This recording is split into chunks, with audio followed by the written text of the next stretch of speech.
ملی یکجہتی کسے کہتے ہیں، قومی غیرت کسے کہتے ہیں، یہ ترکی کے لوگوں سے ہم پاکستانیوں کو سیکھنے کی ضرورت ہے،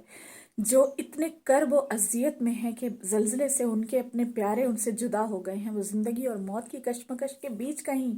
لٹکے ہوئے ہیں، لیکن اس کے باوجود جب ان کے صدر طیب اردگان نے ان کو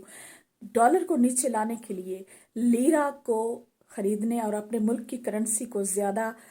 قدر دینے کی بات کی ہے، تو بینک بعد میں کھلے اور لوگوں نے بیگ بھر بھر کر ڈالرز اس طرح واپس کر دیے جیسے کہ کبھی اس کی ان کو ضرورت تھی ہی نہیں۔ کیا ہم ہمارے ملک میں ایسا کرتے ہیں؟ یہاں تو جو چیز مہنگی ہوتی ہے اسی چیز کو ہی خریدنے کے لیے لوگ گھروں کو چھوڑ کر